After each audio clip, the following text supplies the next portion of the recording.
All right, good evening. Kim Baker here with the BSC Ministry. Sorry about that. All right, tonight, the 11 Commandments of Confrontation. Okay. All right, the very first commandment is this: is when you're not the right person to confront. Okay, so we've talked about this a couple weeks ago, but if if you're not the one that's been offended, or you're not responsible for that person, then you may not be the one who should be confronting people. Okay. But, but God may use you to help the person who is responsible to confront. Maybe they uh, have issues confronting, um, don't like to confront.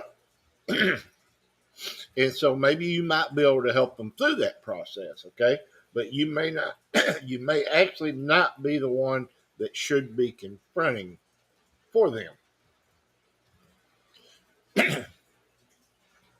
Like one who seizes a dog by the ears is a passerby who meddles in a quarrel not his own. Okay? So, yeah, don't be grabbing the dogs by the ears. Okay? Uh, all right, number two, when it's not the right time to confront. Okay? You may be the right person to do the confronting, but it may not be the right time, or your heart may not be right. There's a time for everything, a time to be silent, a time to speak. It comes from Ecclesiastes chapter 3, verses 1 through 7. Okay. Next, number three is when you're uncertain of the facts. Okay. Be sure you're fully informed of what is happening, sometimes asking the right questions and listening objectively will reveal that you are simply misperceiving the situation. Okay. So maybe let's say you're in church and you're walking down the hallway, you hear two people talking, and you hear them mention somebody's name. Okay. So do you know what's going on in that situation? No, most of the time we don't, because we're just hearing bits and pieces of the conversation. So what do we do? Well, if you're going to be involved, or if you're going to get involved, then there needs to be some questions asked, so you can be aware of the situation, what is actually happening before you do get involved. Okay. He who answers before listening, that is folly and his shame.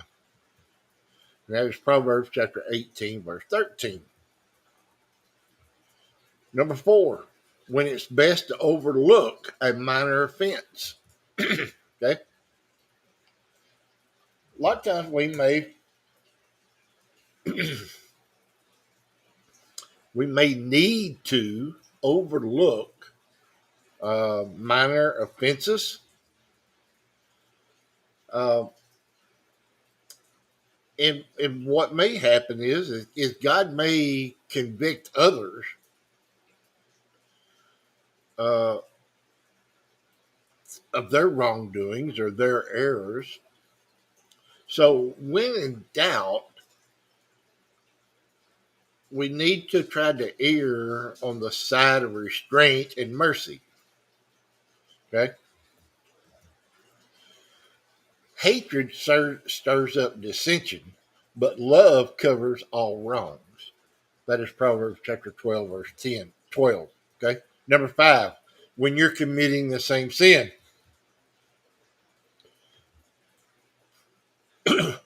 What is one thing that a lot of, especially non Christians, complain about churches? They say that there's hypocrites in there, in the church. Okay? A lot of hypocrites. Okay?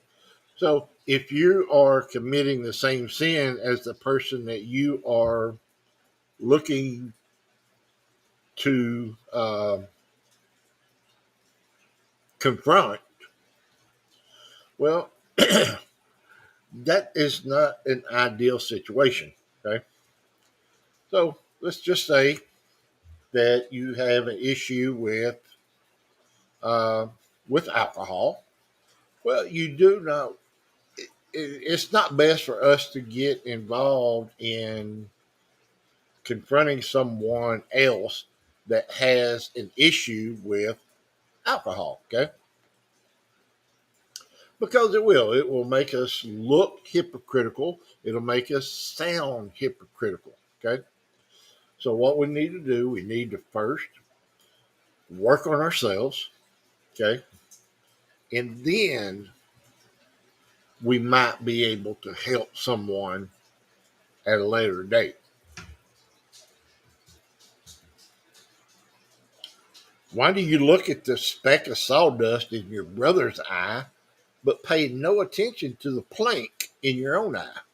How can you say that your brother, how can you say to your brother, let me take that speck out of your eye, when all the time there is a plank in your own eye? You hypocrite. First take the plank out of your own eye, and then you will see clearly to remove the speck from your brother's eye. Right? Matthew chapter 7, verse 3 through 5. So, and we know that these are the words of Jesus. And, Jesus is telling us that we need to be careful of, you know, not to be confronting someone else about something that we are having issues with. Number 6, when your motive is purely your own rights and not the benefit of the other person. Okay. So, uh, what is the purpose of confrontations? Is to make something that is wrong and make it right. Okay. That is the whole purpose, or should be the whole purpose of confrontation. Okay. When you have this attitude of, well, I have a right. Okay. Mm, that type of attitude will definitely um, hinder and also damage a positive confrontation. Okay. So we need to be able to consider others' interest over our own. Okay. Not to be putting ourselves first. Do nothing out of selfish ambition or vain conceit, but in humility consider others better than yourselves. Each of you should look not only to your own interest, but also to the interest of others.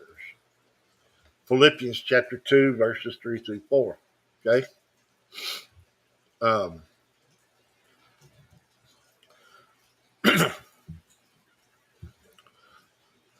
I've had people tell me, say, Well, why should I have to do this?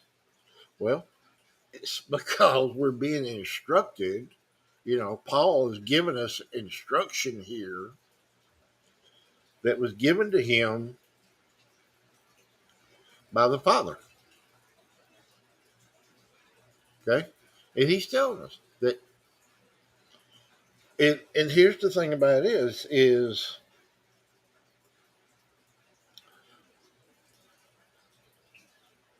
for relationships to grow or to be repaired,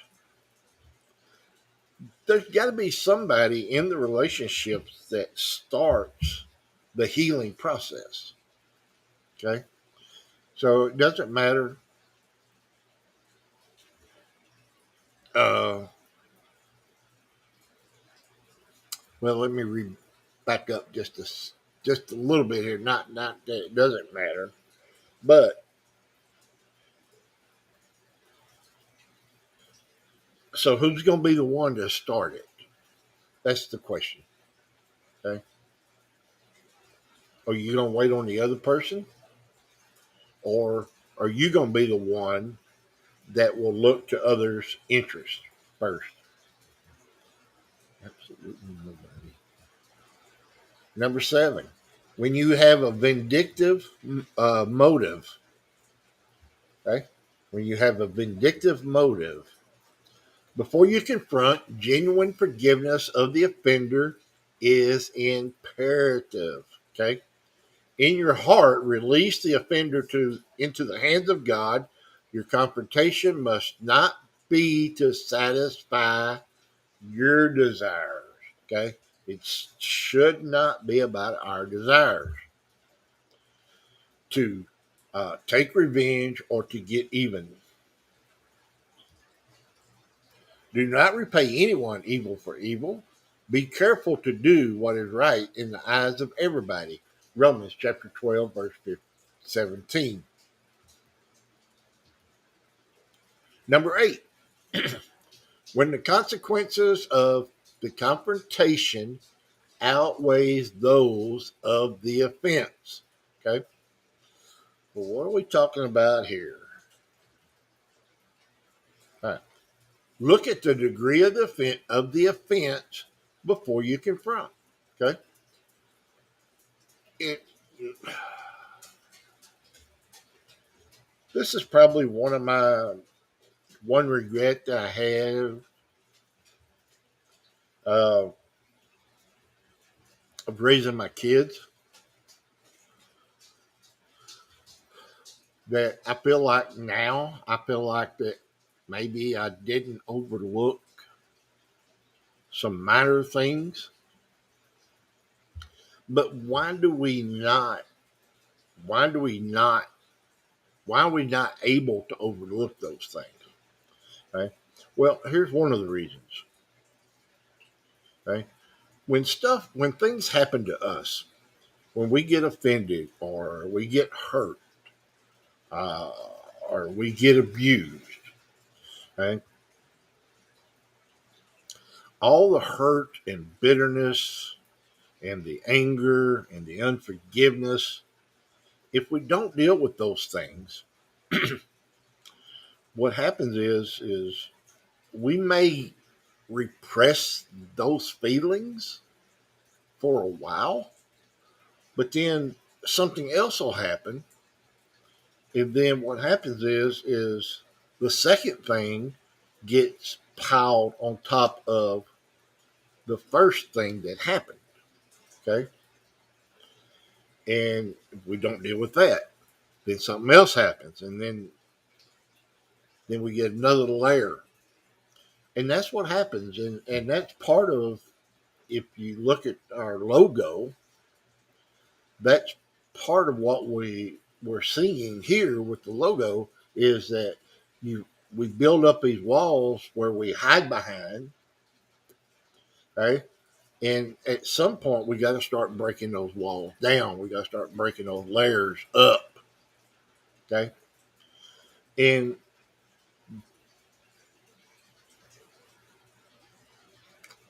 I believe that a lot of the broken relationships has come from not necessarily um, major issues, but it's because of stuff that gets layered and layered and layered on top of us, and we don't do anything about it until we finally explode.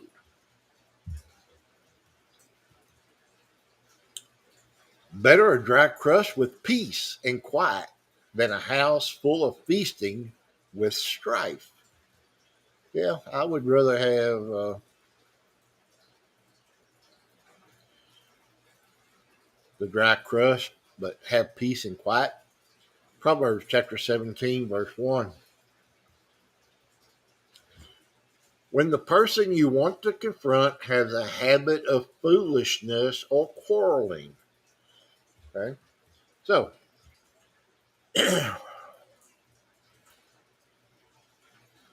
we need to probably avoid confronting people that, for one, are not willing to recognize what they've done wrong. Okay? Um, in recognizing that what they have done wrong is really not the same as them admitting it. Okay, they don't have to admit it to realize it or to recognize what they've done wrong. Okay, but if we if we cannot avoid the confrontation that it's inevitable that we need to or we're going to confront. This may be the absolute best time that we take others with us in helping in confronting this person. Okay. And why? And I'll get to the scripture here in just a second. Well, is because that way what is said can be testified by others. Okay. If you take two or three with you, then they are witnesses to what is said. Okay. So then the person that done the offending cannot say, well, I didn't say that. Or, but here also, you can't say that. Okay. So if you say something in front of the witnesses, then there's a record of it. Okay. So, uh, and plus, if the person that has done the offending, if they are violent, if they're very unrepentant, then we don't need to be confronting them anyway. Okay, but the word says, "Do not have anything to do with foolish and stupid arguments, because you know they produce quarrels, and the Lord's servant must not quarrel." Wow.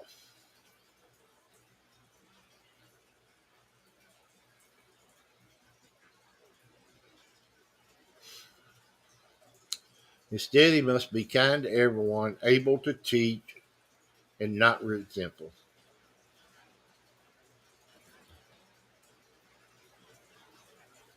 That is 2 Timothy chapter 2, verse 23 through 24.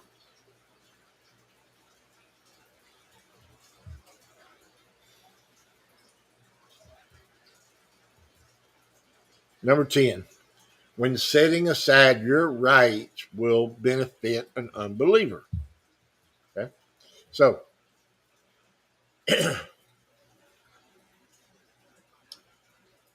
Jesus modeled suffering for righteousness' sakes and exhorts us to endure hardship for the sake of exposing God's character to the unbeliever.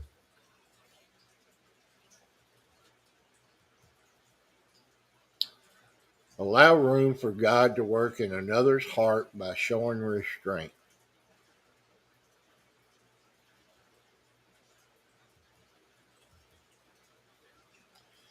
It is commendable if a man bears up under a pain of unjust suffering because he is conscious of God. To this you were called because Messiah suffered for you, leaving you an example that you should follow in his steps. 1 Peter chapter 2 verses 19 and 21. Number 11. When the person who offended you is your enemy, sometimes it's best not to confront, but to win them over by and for them and blessing them. You and your offender are ultimately responsible to God for your actions. The path to peace might mean forgiving and blessing your offender without ever confronting the offensive behavior. Love your enemies and pray for those who persecute you. May be sons of your Father in heaven. He causes his sun to rise on the evil and the good and sends rain on the righteous and the unrighteous. Matthew chapter 5, verses 44 through 45.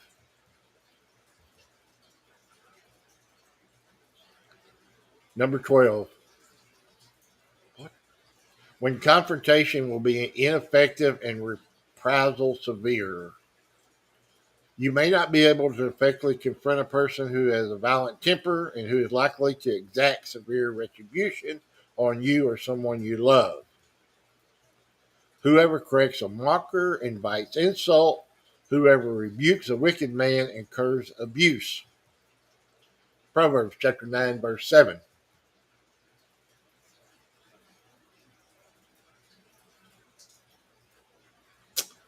I have a Christian friend who is continuing to live in sin, and am I obligated to confront my friend? Okay. We may be God's agent to help our friend to change and to grow and to be more Christ-like. Okay. So, if we care enough to confront, then God can use us to encourage and support loved ones to help them to overcome things that may be enslaving them or that alienate them from other people. Okay. My brothers, if one of you should wander from the truth and someone should bring him back, remember this: whoever turns a sinner from the error of his way will save him from death and cover over a multitude of sins. James chapter 5, verse 19 through 20. Okay. All right. Now we're going to move on to the four approaches of confrontation. Okay. The passive approach. This is a person that runs away, stays away, that will not confront. The aggressive approach. This is a person that is, it's my way or the highway. The passive aggressive says, okay, have it your way, but you'll pay. The assertive approach, God's way, the best way. Okay. So now let's go back and look at them individually. Okay. If you're a passive avoider, your strategy is to completely avoid the problem without ever addressing the person directly. Okay. Now, does that mean um, that we never confront? No, no, not necessarily. But this is talking about how we normally handle confrontations. Okay. Usually, if you are passive, you will try to figure out a way to get out of it, to not even do it. I have sinned. I was afraid of the people, and so I gave in to them. First Samuel chapter 15, verse 24. Okay? What if you're an aggressive attacker? What's your strategy? To attack. Okay? But we don't attack the problem. Okay? Most of the time, our strategy is to attack the person that attacked us. The Lord detests all the proud of heart. Be sure of this, they will not go unpunished.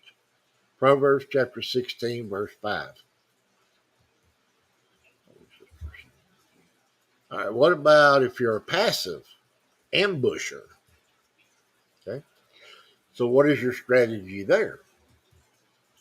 Well, your strategy is to ambush the other person without confronting the problem. A mocker resents correction. He will not consult the wise. Proverbs chapter 15, verse 12. All right, what about if you're an assertive activator? Your strategy is to actively assert yourself by confronting in order to resolve the problem. Okay? My son, preserve sound judgment and discernment. Do not let them out of your sight, for the Lord will be your confidence and will keep your foot from being snared. Proverbs chapter 3, verse 21 and 26. Okay? All right. We'll pick up right here next week. Name some reasons why we don't confront. Um, I've been going a little bit longer than 30 minutes, and it seems like that our viewership is dwindling because of that. It seems like that's about a good number, between 15 to 30 minutes. So from now on, we're going to be doing about 30 minutes, give or take. It could go a little longer, a little less some weeks. But anyway, well, some of the reasons why we don't confront. Okay. Have a great rest of your week.